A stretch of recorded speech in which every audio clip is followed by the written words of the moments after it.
Emma couldn't sleep. Her hands trembled as she picked up the baby monitor again. She replayed the footage that had been recorded automatically. At first, it showed only the quiet nursery, Oliver moving softly in his sleep. Everything looked harmless. But then, at 2:17 a.m., the video changed. The crib mobile spun slowly, even though no air moved in the room. The toys dangled above Oliver's head, swaying in a rhythm that seemed too deliberate. Emma leaned closer to the screen, her pulse quickening.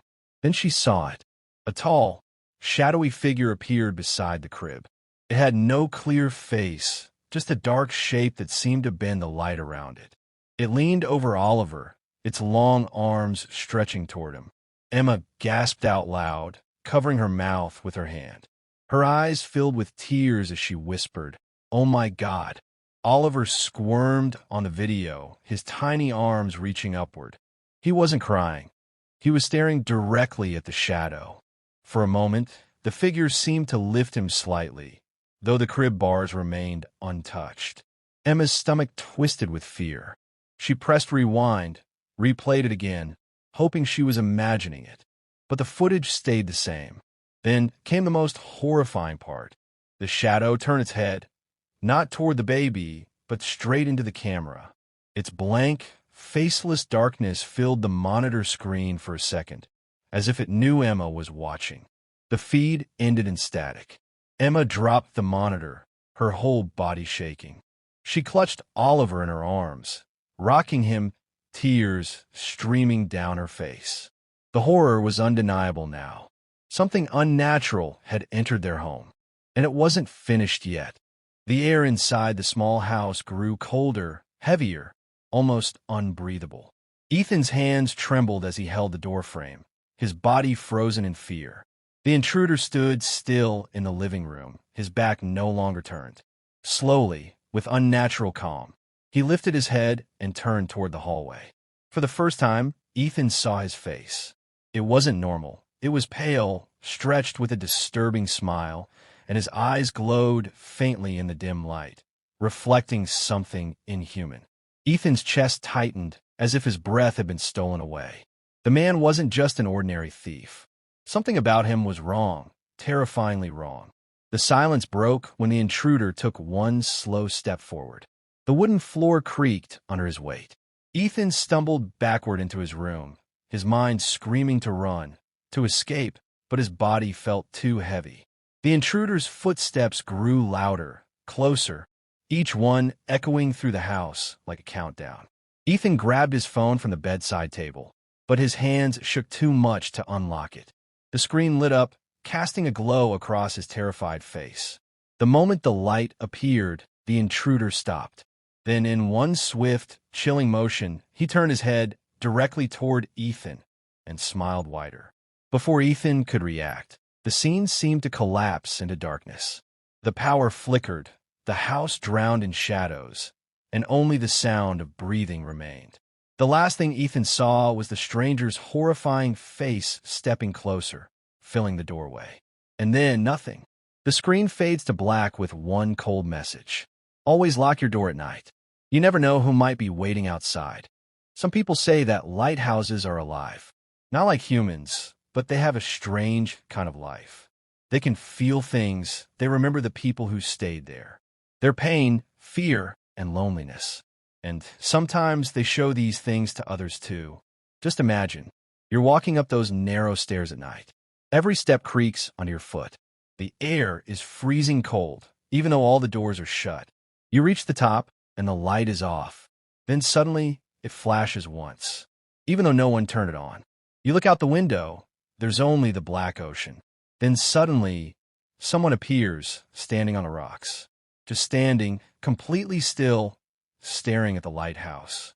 And when you blink again, they're gone. Some lighthouse keepers have disappeared, never found. Some went mad, locked away with storms and silence. Their stories were never told, but some say their spirits stay behind. This story is about people who went to old lighthouses. They were looking for peace or beauty, but what they found was darkness. Something in the shadows was watching them. something that didn't want them to stay. So if you're brave enough, stay with us. But be warned, once you hear these stories, you'll never look at the ocean the same way again.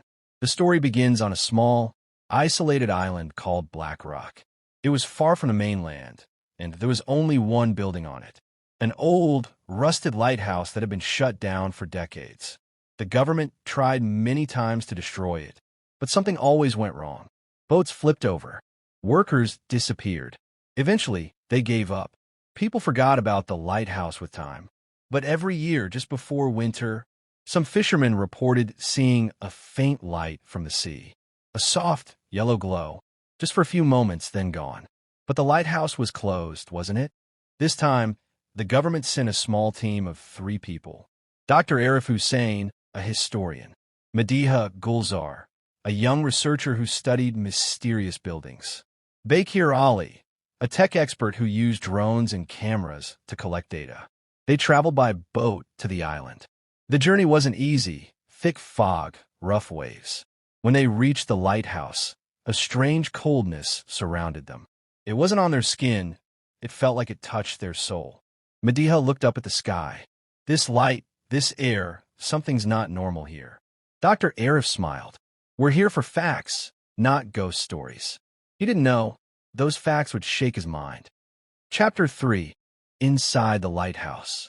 The door was heavy and rusty, just as they expected, but with a strong push from Bakir, it opened. The inside was dusty and empty, yet surprisingly well-preserved. Like time had stopped inside. The stairs were wooden, narrow but solid. They climbed slowly. Wind whistled through the cracks. Strange scratch marks covered the walls, like someone had clawed them. At the top, they reached the light room. The glass windows were shockingly clean.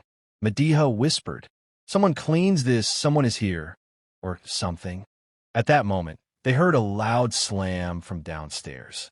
The door had shut by itself. "Is someone there?" Dr. Arif called out. No answer, only silence. And then the wind stopped. That night, the team was forced to stay inside. Their boat had left, and a storm hit the sea. Bakir went downstairs to check the equipment. 15 minutes passed, then 30, then an hour. He didn't return. Madiha and Dr. Arif got worried. They searched the lower rooms. But Bakir was gone. No sound, no sign, just one of his shoes lying on the floor. Suddenly, a sharp yellow light flashed from the top of the tower. "Is he up there?" Madiha asked. She ran upstairs, with Dr. Arif following. When they reached the room, it was empty, but the light was glowing by itself. And in the middle of it stood a shadow, shaped like a man, but his face was hidden in mist. Madiha stepped back. The shadow slowly moved forward. It made a sound, but not words. It was like heavy whispers in the air. Dr. Arif shouted, "Who are you?" And then the shadow faded away. The next morning, Madiha found an old diary hidden in a drawer. On the cover, Habib Ali, lighthouse keeper, 1927.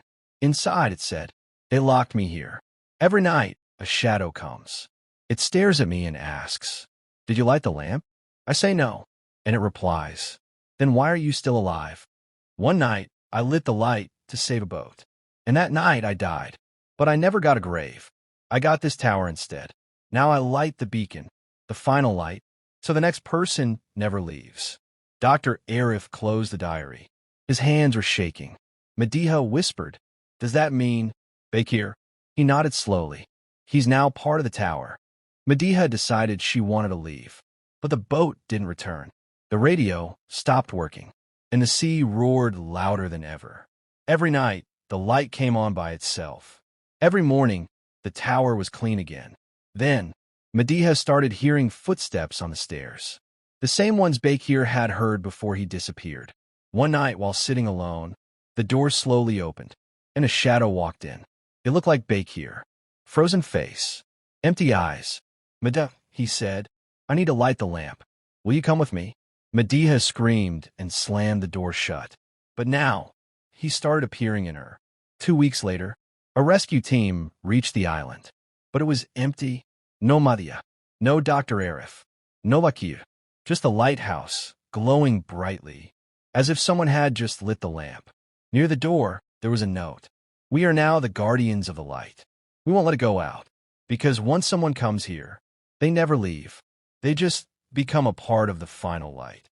The final light still shines. Black Rock Island is no longer on any map. But some nights, sailors say, we saw a light far away, yellow, faint, but alive. It's not just a light. It's a call, an invitation, or maybe a trap. The nursery was quiet again. Emma tried to calm herself after finding the door open, but she couldn't shake the feeling that something was wrong. She placed Oliver back in his crib, kissed his forehead, and stepped back. Then she heard it. A soft tune began to play from the corner of the room. Emma froze. It was the sound of Oliver's toy clown, a mechanical wind-up toy that laughed and played music when its string was pulled. But no one had touched it. The toy sat on the shelf, its painted smile catching the pale glow of the nightlight. Its tiny arms moved slowly, and the music box tune grew louder. The sound was cheerful, but in the silent room, it felt twisted and unsettling. Emma whispered to herself, "It's just broken," but her voice trembled. She reached for the toy, intending to stop it. Just as her hand came close, the music cut off suddenly, leaving a sharp silence. She pulled her hand back. Then, without warning, the toy's head turned slightly toward her. The painted eyes seemed to follow her every move. Emma gasped, her heart racing. Oliver began to whimper in his crib. The toy let out a faint mechanical laugh, one that didn't sound like it came from gears at all. It sounded alive. Emma quickly grabbed the toy and shoved it into a drawer, slamming it shut. The room grew quiet again, but the unease didn't fade. She glanced at the drawer nervously, half expecting it to open by itself. The house returned to silence, but the strange toy had left its mark. Emma now knew something was inside her home, something that wanted to play. The night dragged on, and Emma sat in the living room, trying to calm her nerves. The house was too quiet, and she couldn't shake the feeling that someone, or something, was still inside. She picked up the baby monitor again, staring at the tiny screen that showed Oliver in his crib. At first, everything looked normal. Oliver was asleep, breathing softly. The night light glowed faintly in the corner of the nursery. But then Emma saw it. A shadow stretched across the floor of the nursery, moving slowly toward the crib. At first, she thought it was just a trick of the light. But the shadow grew darker, clearer, and taller, like the outline of a person. Emma's heart pounded. No one else was in the room. On the screen, Oliver stirred and opened his eyes. He turned his head, staring at the shadow beside his crib. His tiny hands reached upward, as if he could see something standing there.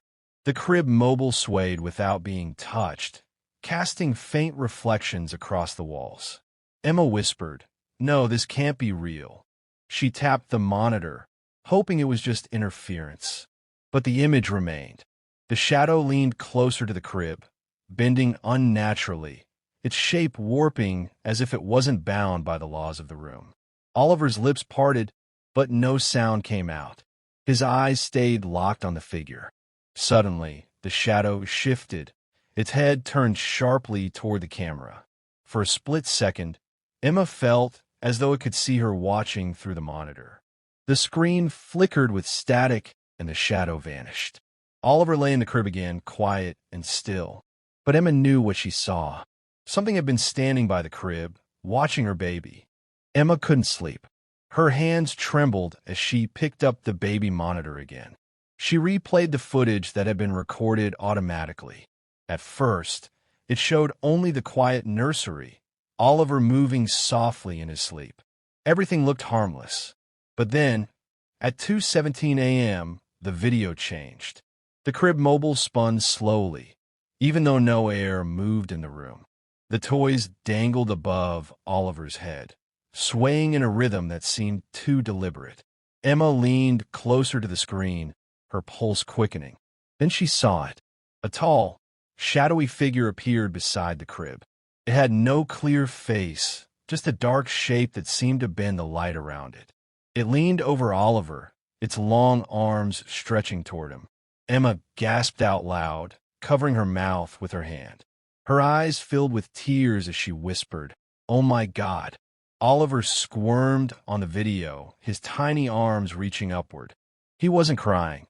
He was staring directly at the shadow. For a moment, the figure seemed to lift him slightly, though the crib bars remained untouched. Emma's stomach twisted with fear. She pressed rewind, replayed it again, hoping she was imagining it. But the footage stayed the same. Then came the most horrifying part. The shadow turned its head, not toward the baby, but straight into the camera. Its blank, faceless darkness filled the monitor screen for a second, as if it knew Emma was watching. The feed ended in static. Emma dropped the monitor, her whole body shaking. She clutched Oliver in her arms, rocking him, tears streaming down her face. The horror was undeniable now. Something unnatural had entered their home, and it wasn't finished yet. Morning finally came. The sun pushed through the curtains, filling the house with light. Emma sat in the nursery, exhausted, holding Oliver in her arms. The night's events felt unreal, but the fear in her heart told her they were not just dreams. She decided to check the baby monitor one last time, hoping to find some explanation. With trembling hands, she scrolled back through the recordings. Most of the night looked the same. Oliver sleeping, the mobile spinning, the shadows stretching unnaturally. Then she reached the final clip. It began with Oliver lying in his crib, awake but calm. The room was strangely brighter than before, though no lamps were on. Emma leaned closer, frowning. The monitor's timer blinked at 3:33 a.m. Suddenly, the tall shadow appeared again. This time, it didn't just stand near the crib. It bent lower, stretching its dark arms toward Oliver. The baby didn't cry. Instead, he looked up and smiled. His small hand reached out as if greeting an old friend. Emma's chest tightened. She whispered, "No, this isn't real." The shadow lifted its head and turned toward the camera once more. But this time its form shifted. In the flickering static, the figure looked almost human. Its outline resembled Emma herself. The screen glitched violently, showing Oliver being lifted gently, yet the crib rails never moved. The video ended with a chilling message burned across the screen. She never should have left. Emma dropped the monitor, her hands ice cold.